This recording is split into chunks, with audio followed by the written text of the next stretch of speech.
ar, a partir de agora, Extensão em Ação. Conheça os programas, projetos e as ações da Pró-Reitoria de Extensão e dos campi do IFMG. Oportunidades, entrevista, informação e um bate-papo para lá de bom. Olá a todos, sejam muito bem-vindos ao episódio número 9 do programa Extensão em Ação. Toda semana nós conversamos com alguém especial para a extensão do IFMG, um autor de curso, um coordenador de projeto, um gestor, enfim, alguém que leva o IFMG cada vez mais perto de você. E o convidado de hoje é o professor Marcos Flávio de Oliveira Silva, que é professor do IFMG Campus Ipatinga e é também autor de um fantástico curso na plataforma Mais IFMG. Então se segura aí, porque a Extensão em Ação vai começar.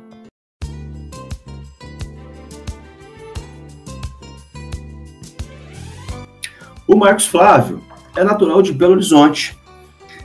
Tem bacharelado em Física, mestrado, doutorado também em Física pela Universidade Federal de Minas Gerais. Um currículo desse aí já dispensa mais apresentações, né, Marcos?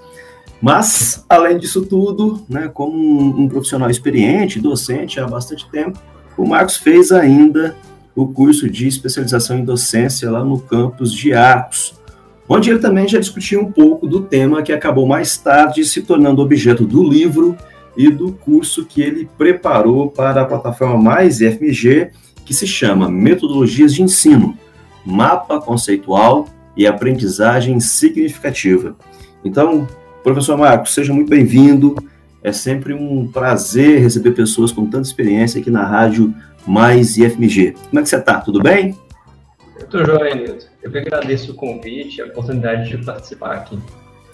Ô Marcos, todos os nossos colegas lá do IFMG Ipatinga e agora, né, vários alunos do Brasil afora conhecem o seu trabalho como professor, né, seja no campus, lá nas suas disciplinas ou lá na plataforma Mais IFMG a partir do seu curso.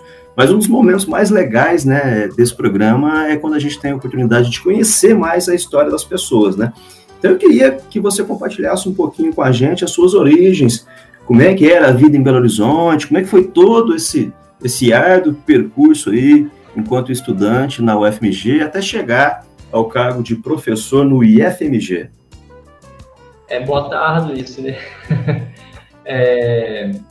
Bom, eu comecei o bacharelado lá na Universidade Federal de Minas Gerais, né? Como acho que quase todo estudante de física no começo chega cheio de sonhos, né? A gente cheio de ideias e defronta com a realidade ali. É uma realidade pouco diferente, né? Mas nada desanimadora. É só realmente uma questão de você deixar de ser só aquele sonhador, né? Ser mais como diz, um realista mesmo, né? Não fica parecendo meio desanimador, mas realmente não é não. A ideia do ser realista é você realmente conseguir botar em prática as suas ideias. Não ficar uma coisa só pensando demais em coisas que não têm realmente muita aplicação. Desde cedo eu me envolvi com pesquisa. Eu sempre fui mais que eles chamam de física experimental, né? Eu me envolvi muito cedo em laboratórios, tinha uma interface muito grande já com química, então eu tive que lidar muito com reações químicas, aquela coisa toda, e eu até gostava, né? A gente chamava isso da parte da cozinha, porque realmente você pegar as coisinhas igual se você estivesse cozinhando mesmo, né? Pega os ingredientes, vai botando e inclusive bota no forno de vez em quando e vamos ver o que isso dá. E eu sempre gostei dessa parte de pesquisa, fui traçando o meu caminho na parte de semicondutores, novos materiais. Cheguei no mestrado e dei continuidade ao meu trabalho, trabalhava na época com nanotubos de carbono, era um material que estava muito em alta na UFMG na época. Muitos colegas meus trabalhavam com esse material. E dei sequência, né? Fiz um mestrado, chegou no doutorado, eu dei continuidade nessa parte também. E, bom, terminado o doutorado, né? Aí vem aquela parte que muitos alunos depois têm que se contar, né? Depois de todo esse longo caminho, dá uma espécie de um vazio, né? Assim, poxa, e agora? Aí começa a procura de um pós-doutorado, começam os concursos. E naquela época eu já estava assim, com uma necessidade, sabe, de uma coisa um pouco diferente. Fiquei assim, fiz a iniciação, fiz o mestrado, fiz o doutorado, muito na parte de semicondutores, na parte de filmes finos. E eu queria uma coisa um pouco diferente. Aí eu consegui um pós-doutorado na engenharia elétrica, lá no UFMG mesmo. Eu comecei o pós-doutorado lá, trabalhando com sistemas autônomos de energia, desenvolvimento, né? Pesquisa e desenvolvimento de sistemas autônomos. Só que aí teve uma coincidência, bom, no final das contas foi uma feliz coincidência, que pouco tempo depois eu passei no concurso do IFMG de Ipatinga, então eu tive que abandonar o meu pós-doutorado. Não tive tempo de concluir, mas foi o suficiente para ganhar uma certa experiência na área, de ver uma coisa diferente, de participar de alguns cursos, inclusive contribuir com um artigo científico do grupo, então foi uma experiência muito boa. E depois chegamos aqui, né, no IFMG Ipatinga. Ô Marcos, eu sou, né, um engenheiro de formação que enveredou aí ao longo da minha trajetória acadêmica para a área de educação, né? O meu mestrado e doutorado eles foram feitos num programa de engenharia, mas discutindo tecnologias na educação, ensino de engenharia, esse tipo de coisa. E talvez por essa característica da minha formação, eu sempre gostei muito de ler textos de educação feitos por pessoas que tinham algum vínculo também com ciências exatas, né? Nesse primeiro momento da minha vida acadêmica, isso facilitou aí essa minha transição. Foi aí que eu descobri que um dos grupos que mais escreve e produz, né, ciência sobre ensino é o grupo dos físicos, né, em especial aqueles que se dedicam também ao ensino de física. E são trabalhos aí de altíssimo nível, né? Então, essa sempre foi minha leitura preferida, né, a educação sob a ótica dos físicos. A sua trajetória ela é um pouquinho diferente da minha, mas não muito, né? Você fez mestrado e doutorado em física pura e tempos depois acabou se dedicando também às leituras, né, e às pesquisas sobre ensino e sobre educação. Como é que surgiu esse interesse? Como é que isso, né, despertou em você? E você continua aí pesquisando o tema? Bom, então, no final do meu doutorado, eu já comecei, porque no final do doutorado eu comecei a me envolver um pouco com essa parte de ensino. Eu cheguei a trabalhar um pouco numa universidade particular, eu cheguei a trabalhar um pouco com alunos do ensino médio também. Eu tive até um período mais diferente que eu tive, foi uns 6 meses que eu trabalhei como professor de inglês, numa escola de inglês em Belo Horizonte. E todas essas experiências que eu tive, elas despertaram em mim esse interesse pelo ensino em si, né? Como você falou, eu estava sempre voltado nessa pesquisa em física pura, sempre uma coisa assim, um desenvolvimento mais, de novo, né, de materiais, um desenvolvimento de teoria, e não tem aquela parte do lidar com as pessoas, tanto. E quando eu tive essas experiências, isso despertou mesmo em mim esse interesse de contribuir com o aprendizado daquelas pessoas. Aí eu citei essa minha experiência com a escola de inglês, porque eles me apresentaram uma filosofia, inclusive, muito diferente.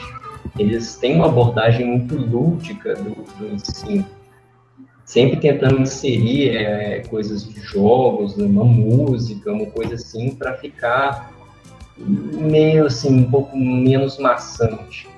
Então, acho que o meu interesse surgiu dali. E nos desafios, né, que começam a surgir quando você está lidando com o ensino, né, você começa a esbarrar nas dificuldades dos alunos, você começa a perceber onde que estão os gargalos, né, do ensino, tanto o aprendizado quanto da sua própria ação, né, sua própria contribuição. E eu comecei a ficar encucado com aquilo, né, poxa, será que eu estou fazendo o meu melhor? Será que essa minha abordagem, ela realmente é a melhor aqui? Será que eu não tenho um outro jeito de eu trazer esse conteúdo para os alunos de maneira que isso seja mais bem aproveitado, né? E aí encaixou, né, que aí eu fiz a pós-graduação do IFMG de Arcos, e aquilo ali abriu para mim um horizonte enorme, porque foi uma série de leituras ali que eu ainda não tinha tido contato. E como você falou, né, realmente muita literatura existe dentro do ensino de física. Eu acho que é porque realmente física é uma matéria que muitas vezes pega os alunos, né? Os alunos acham chato, acham difícil, acham, nunca vou entender esse negócio, só decoram as fórmulas e fica por isso mesmo. Então, acho que isso, né, não sei se justifica, mas eu acho que isso gera uma frustração no professor. E talvez seja por isso que existe tanta literatura, né? E isso é uma frustração que eu carrego também. Você explicar a coisa e ver que o aluno não está acompanhando muito, no final das contas ele só quer saber qual que é a fórmula. Então, isso vai gerando, né, essa frustração. Aí, durante o meu curso da pós-graduação, que, como eu falei, né, ampliou muito os meus horizontes nesse quesito. Aí eu tive contato com uma série de teorias. Como eu vim do bacharelado, né, na época da faculdade, eu não tinha tido esse momento dessas leituras. Eu pude ler um pouco sobre as teorias, sobre novas abordagens, novas metodologias, e aquilo me fez muito bem. E eu sigo, né, assim, claro que a pandemia afetou como muito, né? A gente nunca pode deixar essa questão da pandemia de lado.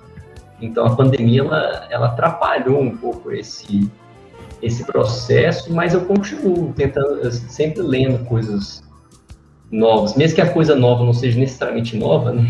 Seja já uma literatura antiga, mas é nova para mim, né?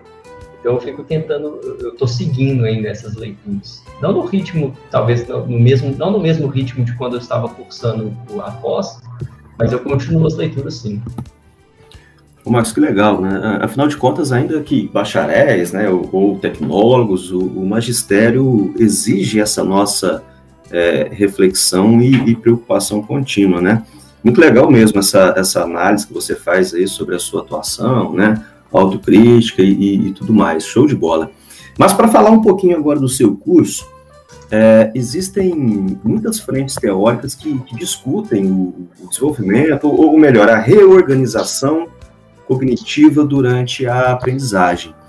Mas, dentre esses, eu sempre tomo a liberdade, e acho que você vai concordar comigo, de dizer, principalmente para os nossos colegas que tiveram uma formação inicial como a nossa, né, nas exatas, que a teoria da aprendizagem significativa de Ausubel é uma leitura quase que obrigatória, né?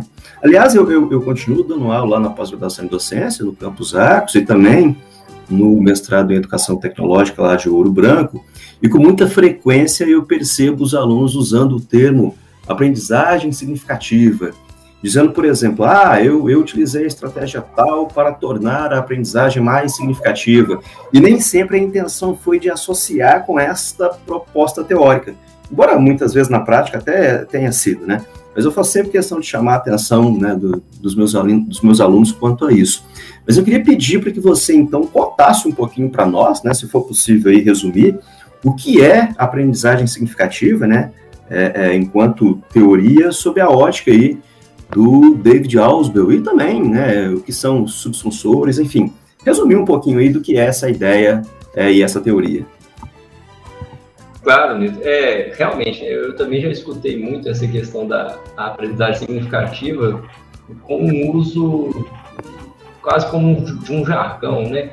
A pessoa quis dizer, às vezes, que aprendeu melhor ou pior e acaba chuchando aí esse termo significativo no meio, talvez por ele estar em relevância, né? Em alta, digamos assim. E não faz muito sentido, né, você falar em aprendizagem mais significativa ou menos, né? O Ausubel, quando ele apresenta a teoria dele, ele coloca, apesar de ele colocar níveis de aprendizagem significativa, ele não coloca num nível assim, foi mais ou menos significativo para o aluno, ou foi ou não foi. Bom, mas para a gente entender, né, a questão da aprendizagem significativa, a gente precisa de entender também, primeiro, uma construção que o Ausubel idealizou, que seria a estrutura cognitiva do indivíduo, que é justamente como você mencionou, uma maneira que o Alzheimer ele visualizou, ou ele idealizou, que a pessoa ela organiza o seu conhecimento de um determinado conteúdo. Então, cada pessoa ela teria, né, essa estrutura cognitiva, que é uma estrutura de conceitos que estão interconectados entre si.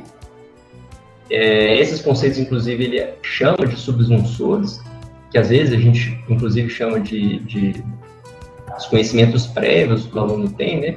O Alzheimer ele generaliza essa noção de conhecimento prévio para essa noção de subjunsores, porque não é só um amontoado de conteúdo que está ali na cabeça da pessoa, né? Existe uma ordenação por trás, uma ordenação, inclusive, proposicional. Então, se você, por exemplo, um aluno de ensino médio está lá estudando física, né, mecânica, ele vai falar, por exemplo, sobre momento, o conceito momento, ele vai puxar, em algum momento, o conceito de velocidade, o conceito de referencial, o conceito de posição, de deslocamento, de impulso. Então, todos esses conceitos que, na ótica do Alzheimer, seriam subjunsores, eles estão conectados seguindo uma lógica que vem do conhecimento do aluno. Ela pode ser mais ou menos complexa, ou mais ou menos intricada, mas existe uma ordenação lógica por trás. E mais, essa estrutura cognitiva, essa ordenação, ela segue uma estrutura hierárquica. Então, o Alzheimer, ele vê essa estrutura como partindo de um conceito principal e ele ramificando em conceitos secundários. E, de novo, né, essa ramificação, ela carrega por trás uma proposição. Pois bem, então, dentro dessa ideia, né, desse construto da estrutura cognitiva, dos subjunsores, como que é feito, né, a aprendizagem significativa? O que ele enxerga como aprendizagem significativa? Ele enxerga que isso ocorre quando o indivíduo ele consegue não só ancorar, né, como se você estivesse, digamos assim, decorando uma árvore de Natal, né, você não só pega as bolinhas lá nos ramos, você modifica, de fato, a estrutura cognitiva do indivíduo, quando ele passa por um processo de aprendizado. Então, o novo conteúdo, ele vai, além de adentrar a estrutura cognitiva do indivíduo, gerando, né, novos subjunsores, ele vai modificar a estrutura hierárquica. Então, às vezes, um conceito que ele estava secundário, ele passa a se tornar um conceito, ele sobe, né, digamos assim, na hierarquia, você generaliza mais, né, nesse caso, um subjunsor, você cria novas ramificações. Então, quando o aluno entra na faculdade, por exemplo, ele, de novo, estudando o momento, ele já percebe que não existe só o momento, que é massa vezes velocidade, existe um momento linear, existe um momento angular. Depois ele vai caminhando na sua graduação, ele entra em contato com o formalismo lagrangiano, o formalismo hamiltoniano, então ele percebe que o momento ele pode ser um momento de uma variável generalizada. Então, não é só aquela massa vezes velocidade, digamos, caretona ali do ensino médio. Aí ele vai para o âmbito da quântica, aquela palavra momento, ela carrega já uma outra coisa. Vai ser um operador ali, e a velocidade, a posição do objeto, eles já não são mais funções analíticas, são coisas mais probabilísticas. Então, à medida que o aluno ele vai passando, né, por esses processos de aprendizagem significativa, quando ocorre, essa estrutura cognitiva ela se modifica. E por ser uma mudança profunda, né, ela é uma mudança mais profunda. Não é uma mudança que se desfaz. Igual dei a ideia, né? Quando você não é só você decorando a estrutura ali, igual decorando a árvore de Natal. Isso acontece, segundo o Alzheimer, quando acontece uma aprendizagem mecânica. Não existe uma reordenação. Existe apenas uma ancoragem ali que, com o passar do tempo, esses conceitos, inclusive, vão se embora. Essa questão da reorganização cognitiva, ela está tão presente, né, nos estudos sobre aprendizagem, é claro que para a linha cognitivista, que eu já vi autores que, inclusive, chegam a dizer que a aprendizagem ela é significativa, né, desse ponto de vista teórico, ainda que se trate de uma ancoragem equivocada do ponto de vista científico, né, porque nesse sentido eles estão discutindo literalmente se alguma reorganização, né, da forma que você comentou, aconteceu. Então, se teve uma ancoragem, alguma construção, modificação ou organização, é porque aconteceu aí essa aprendizagem. É verdade que se estiver errado, a gente vai ter que reconstruir essa organização, né? Aprender errado não adianta. Mas eu já vi, inclusive, autores dizendo que essa aprendizagem significativa remete, né, ao arranjo e rearranjo da cognição propriamente, né? E falando nisso, tem um autor extremamente respeitado no Brasil, aliás, é uma pena que o nosso país não valorize aí como devia os seus cientistas, né? Que é o professor Marco Antônio Moreira, que é também físico de formação, professor lá na Federal do Rio Grande do Sul, e é também aí uma grande autoridade nos estudos sobre aprendizagem significativa. Eu notei no seu livro que você cita aí algumas obras do professor Marco Antônio. Então, eu queria aproveitar para perguntar se ele é também uma referência para você, né? Não somente pela formação em física, mas pelo fato de que realmente ele é fera, e também aproveitar para pedir para que você comente um pouco mais, né, sobre a ideia dos organizadores prévios, né, enfim, sobre a teoria que você debate. Sim, o Marcos Moreira, realmente, né, quando você começa a pesquisar sobre aprendizagem significativa, sobre aplicações da teoria da aprendizagem significativa, abordagens dentro de sala de aula, inevitavelmente você vai se esbarrar no nome do Marco Antônio Moreira. Você pega mesmo trabalhos de outras pessoas sobre o assunto, elas acabam citando o Marco Antônio Moreira. Ele é quase, esse perdoa a expressão, mas ele é quase um papa aqui no Brasil do assunto, né? Tamanha é o volume de citações dos trabalhos dele. E no meu caso não foi diferente, né? Na hora de elaborar o material, ele realmente é uma excelente referência para quem quer se aprofundar no assunto. E os textos dele são bastante didáticos, eles são muito bem explicados. A explicação é muito boa, no caso dos textos do Moreira. Então, o curso, né? O curso FIC é um curso rápido, 30 horas, o livro é um livro bem conciso. Então, não dá para a gente aprofundar tanto, né? Aí eu deixo justamente, né? Inclusive no livro está essa sugestão de leitura. Quem quiser aprofundar, ele realmente são trabalhos fantásticos para entender melhor as nuances, né, da aprendizagem significativa. Porque, como eu até comentei, né, o Alzuga, inclusive, ele coloca a aprendizagem significativa em alguns níveis que você alcança. Então, dentro daquele cenário que eu fui expondo, né, que o aluno ele começa com um momento igual a massa vezes velocidade, depois ele vai generalizando, vai incorporando novas ideias em torno desse conceito. Isso segue uma lógica que é explicada pela teoria do Alzuga também. Bom, ele, como eu falei, ele foi uma referência, e o fato dele ser físico, realmente, para mim, é muito interessante. Quando ele vai usar alguns exemplos, né, eu lembro que em alguns trabalhos dele, ele usa o exemplo do conceito de força, né, eu estou usando aqui no momento, ele usa muito o conceito de força.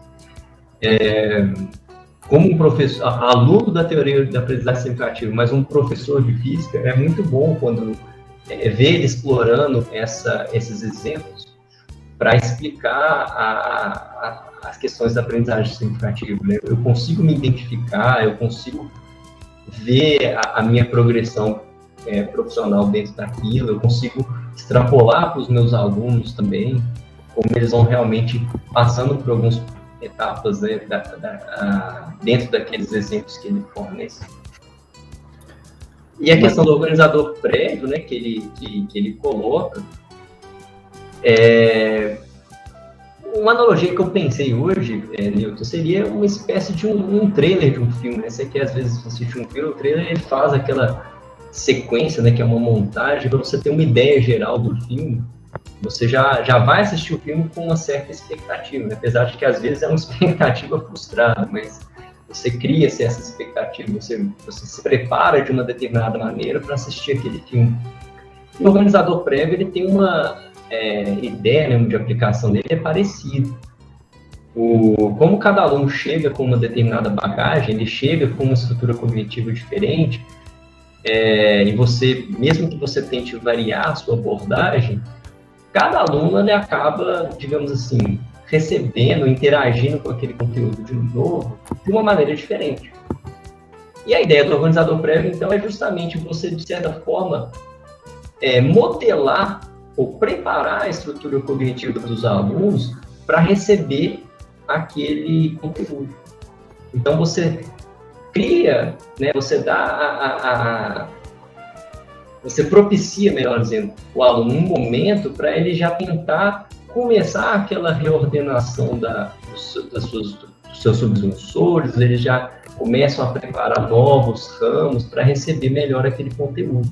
Então, a ideia do organizador prévio pode ser uma aula, pode ser até um teste, né, um pré-teste, pode ser uma apresentação de tipo um fluxograma, uma coisa esquemática, né, do conteúdo que vai ser abordado, e para auxiliar os alunos a atingir o que o Alzubla defende como aprendizagem significativa. Ô Marcos, só por curiosidade, eu acho que eu posso dizer que uma das únicas vezes na vida em que eu tietei alguém foi justamente com o professor Marco Antônio Moreira, né, numa ocasião que eu o encontrei numa palestra na PUC Minas, fui lá e fiz questão até de tirar uma foto com ele.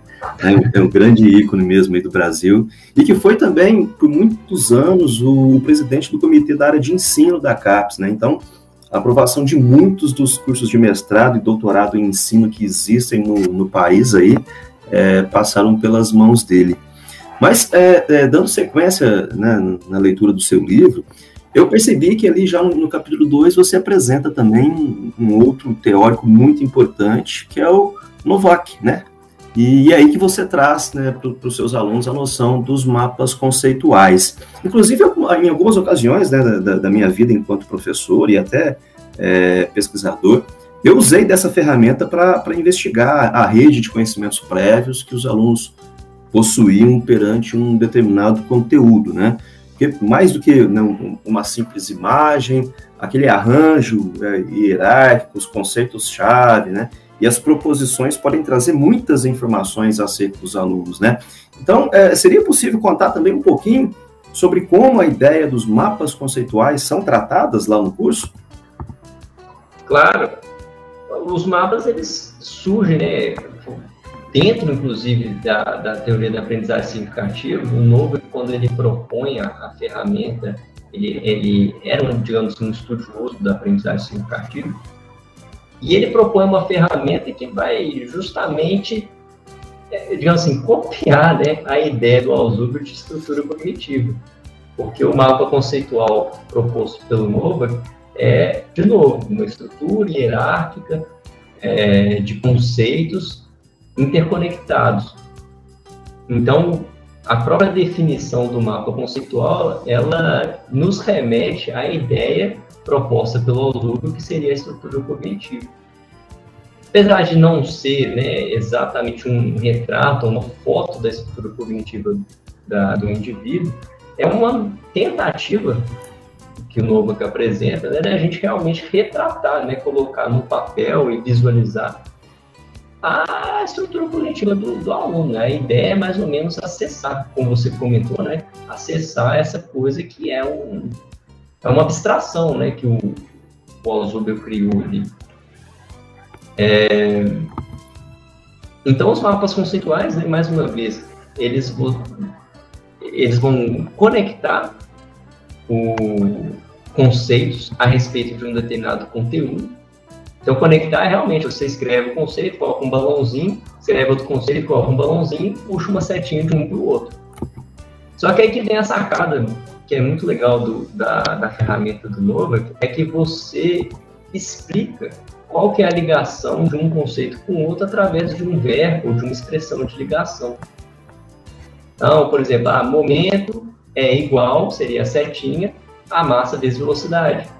Te dá uma noção, né, do que aquela pessoa entende como sendo aquele conceito momento e qual que é a relação que ela tem com os conceitos massa e velocidade.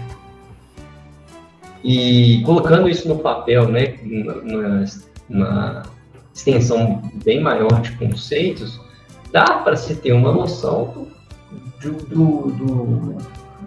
como que o aluno, né, não só o aluno, mas como que o indivíduo enxerga aquele conteúdo, como que ele compreende aquele conteúdo. E o novo é que ele é muito satisfeito com a própria ideia, né? Ele coloca, quando proposto, que é uma ferramenta tão geral que não existiria nenhuma ramo do conhecimento, né, nenhuma área do conhecimento na qual o mapa conceitual não poderia ser utilizado. Então, e realmente é uma ferramenta que, pelo menos idealmente, ela tem um potencial de aplicação muito, muito vasto. Eu fico de verdade empolgado aqui, porque é um tema realmente muito legal, né? Como eu te disse agora há pouco, eu acho que essa é uma leitura aí quase que obrigatória para todos os professores, né? Incluindo os não licenciados, e é um assunto que eu particularmente gosto muito. Eu queria te parabenizar, viu, Marcos, pela qualidade do seu texto, né? Como eu falei também, não é à toa que eu gosto quando eu vejo os físicos aí dissertando sobre ensino. O pessoal vai até ficar bravo comigo, você me defende aí, mas é isso, viu? Seu livro está muito bem construído, tem um momento que você mostra, né, como se constroem os mapas conceituais, aí você coloca lá uma imagem de um brainstorming, depois você mostra a ordenação dos conceitos, depois outra figura mostrando os links, né, os verbos de ligações, enfim, ficou muito bacana mesmo. Mas aproveitando esse gancho aí, né, ainda na ideia dos mapas, eu comentei também que eu mesmo já usei, né, em algumas ocasiões, essa ferramenta na sala de aula. Mas eu queria pedir para que você nos contasse um pouco sobre as possíveis aplicações, né, sobre questões práticas, porque tem também lá um tópico no seu livro onde você aborda aí essa utilização prática dos mapas e da aprendizagem significativa. Não dá para a gente ficar aqui também só teorizando, né? Essa cognitiva, aprendizagem assim, né? O mapa é isso, é muito bonito. Mas realmente, né, a gente tem que colocar na prática, né, pelo menos pensar, né? Pô, como que eu consigo aplicar esse negócio aqui agora? E a gente tem que lembrar, né, que o processo de ensino-aprendizagem é um processo ali que envolve dois sujeitos, né? Tem o professor e tem o aluno. O aluno, por exemplo, ele pode utilizar do mapa conceitual como a própria ferramenta de estudo. E como você citou, né, no livro realmente eu busco ilustrar esse processo de construção do mapa, ele por si só, ele já é uma maneira da pessoa estudar. Porque o processo de você elencar ali, listar uns conceitos que são mais importantes dentro daquele conteúdo já é uma tarefa que não é trivial, dependendo da complexidade do conteúdo, né? Você identificar aqueles que são mais importantes, depois você ordenar eles, né? Então, dentro desse que eu listei, qual que seria realmente o mais importante, como você começar a enxergar, né? Como que uma coisa está ligada na outra. Então, esse processo de construção do mapa, depois você criar as ligações, explicar essas ligações, isso já é um processo de estudo por si só.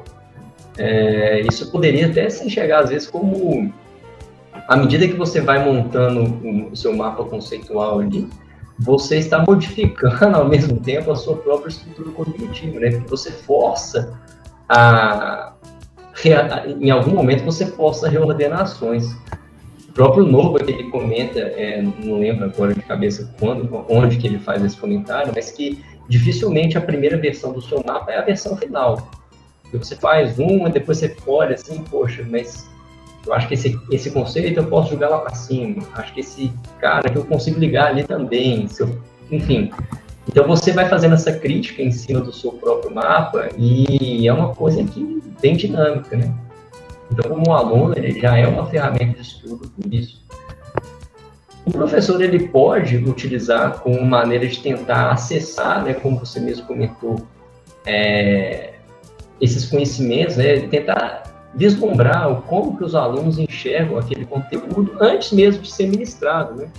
Então, essa seria uma tentativa de acessar a estrutura cognitiva dos alunos para você poder adequar o seu material didático, você adequar a sua abordagem didática de maneira a casar, né, melhor com a estrutura cognitiva. Porque a aprendizagem significativa vai ser isso, né? Se você conseguir criar o processo do ensino, né, é você conseguir criar essa ponte, esse elo entre o conteúdo novo e a estrutura cognitiva da pessoa. Né? Você conseguir criar uma ponte boa, a coisa flui e cria essa reordenação. Então, você pode utilizar ele com isso. Dentro da teoria, né, você pode até pensar nele, então, como sendo um organizador prévio também. Então, você pode usar os mapas conceituais, você montar um mapa conceitual e apresentar para os alunos. Então, os alunos, né, seguindo aquele emaranhado de conceitos e setas, eles já vão criando uma expectativa em cima do que vai acontecer durante aquele curso. No meu curso de pós-graduação, eu busquei avaliar, junto com a minha orientadora, que no caso foi a professora Gláucia, e o professor Fabrício, que fez o trabalho junto comigo. Então, a gente buscou cada um no seu campus. Fabrício é um professor de Ouro Branco. A gente explicou o conceito de mapa conceitual, como que se constrói os mapas conceituais para os alunos, e a gente buscou estudar qual que era a influência, né, da elaboração do mapa conceitual pelos alunos no desempenho deles numa prova do trimestre ali, da disciplina. E assim como nós fizemos, né, na literatura existem outros trabalhos como esse que estão tentando realmente viabilizar a ferramenta como uma ferramenta que vai melhorar o processo de ensino, né, a grosso modo. Auxiliar mesmo os alunos a alcançar essa aprendizagem significativa que o Alzhubel ele menciona na teoria dele. Agora, uma coisa que a gente acaba esbarrando, né, nós esbarramos e outros autores na literatura esbarraram também, é justamente o fato da ferramenta não ser muito conhecida pelos alunos. Todos os nossos alunos eles só aprenderam sobre o mapa conceitual quando nós explicamos para eles. Então, existe uma certa defasagem ali entre a gente quer analisar a utilidade, né, ou a eficácia do mapa conceitual, mas ao mesmo tempo a gente tem que primeiro ensinar como que você faz um mapa conceitual, né, colocando assim, poucas palavras, um mapa conceitual realmente bom. Porque muitos alunos, a gente percebeu que não entenderam muito bem como construir o mapa, então isso prejudicou um pouco a análise. Mas, assim, as pesquisas, elas seguem acontecendo. O Marcos, eu queria aqui, né, em nome até do professor Carlos Bernardes, né, de toda a equipe lá da ProEx, registrar o nosso agradecimento, viu, por toda a sua dedicação, né, e por ter produzido, né, um curso de nível tão elevado lá na plataforma Mais FMG. Sem nenhuma dúvida, a plataforma só é o que é, né, por conta, né, de pessoas e de autores como você e diversos outros autores que compartilham, né, suas experiências e conhecimentos por lá, de forma, né, totalmente gratuita a tanta gente, né? Então, parabéns mesmo. Esse assunto aqui é um assunto que renderia horas e horas de bate-papo, né? Mas como a gente está caminhando aqui para o fim do programa, antes do nosso tempo acabar, eu queria te fazer 3 perguntinhas bate-pronto. Bora lá? Bora. Uma sugestão de leitura que você deixa aí para os nossos ouvintes. Newton, eu sou uma pessoa assim, não é só porque eu sou professor de física, não, mas eu sou uma pessoa que gosto muito de um bom livro de ficção. Então, se você me permite, eu vou sugerir um livro que não tem nada a ver com ensino, com aprendizagem significativa, não, vai ser um livro de ficção mesmo. Ele chama O Fim da Infância, é um livro do Arthur C. Clarke, um americano. Eu achei fantástica a ideia deles. Eu já li outros livros dele, ele traz assim, algumas análises apesar de ser um livro de ficção, ele traz algumas análises das interações sociais, enfim, muito interessantes. Então, a minha recomendação fica essa. E uma sugestão musical aí, uma música que você gosta, pra gente usar até no fechamento aqui do nosso bate-papo. Uma música que eu gosto muito, toda vez que eu escuto, assim, me chama muita atenção, é uma música do Eric Clapton, chama Old Love. A versão acústica dela, então, é uma versão que eu acho muito bonita, eu acho ela fantástica mesmo, a interpretação que ele colocou ali na versão acústica. E para fechar, um desejo, um sonho, pode ser pessoal, profissional, enfim. Nossa, meu desejo profissional seria realmente tirar a ideia dos alunos que física é só decorar a fórmula. Esse aí é um desejo que eu busco toda vez que eu entro na sala de aula. Marcos, mais uma vez, parabéns, viu, pela obra, pelo livro, pelo curso. Muito obrigado mesmo pelo trabalho que você tem feito aí em prol da extensão do IFMG. A gente, claro, sempre tenta chamar para esse bate-papo aqui pessoas que a gente admira e que admira o trabalho, né? Então é o seu caso, valeu mesmo. E eu queria deixar aberta aí a palavra para que você possa aí se despedir dos nossos ouvintes, né, mandar a sua mensagem final e convidar todo mundo para se inscrever no seu curso.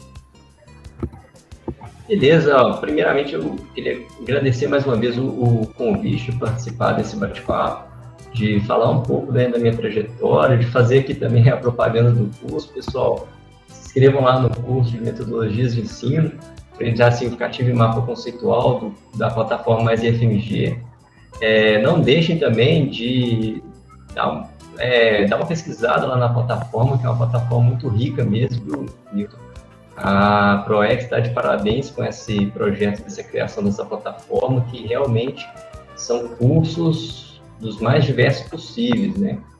Eu estou com um para começar, ainda não tive tempo, essa pandemia realmente está um pouco complicada, mas eu fico o convite, pessoal, para se inscreverem aí no meu curso, nos outros também, mas no curso de mapa conceitual, para ver se a gente consegue popularizar também essa ferramenta, que eu acho uma ferramenta realmente fantástica. E eu fico vendo o Nova, que ele avançou muito no trabalho dele, ele tem um grupo de pesquisa muito fortíssimo, utilizando mapas conceituais. A USP também tem um grupo de pesquisa muito forte, que busca analisar coisas bem complexas a partir do mapa conceitual. Então, é uma ferramenta que eu acho muito, muito forte. Eu recomendo realmente todo mundo a conhecer mais sobre essa ferramenta. Então é isso. O Extensão em Ação fica por aqui e nós encerramos com uma música indicada pelo nosso convidado, o professor Marcos Flávio de Oliveira. Um abraço e até a próxima. Abraço. Rádio Mais IFMG, um IF mais perto de você.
Oh, love,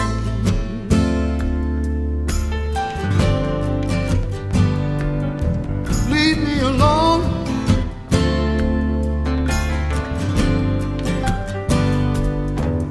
Oh, love,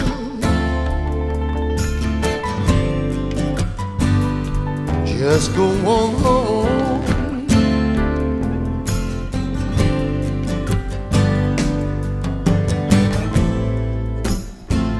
See your face, yes, but I know it ain't real, just an illusion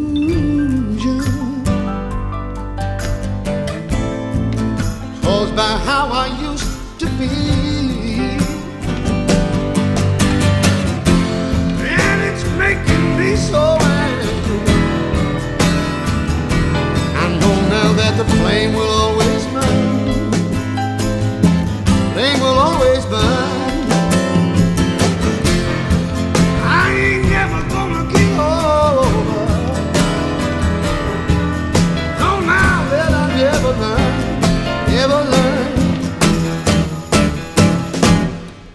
Oh love,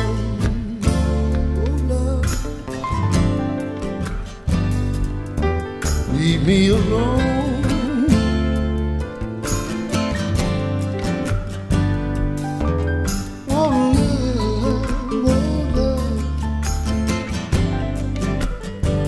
Just go on home, go on home.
love.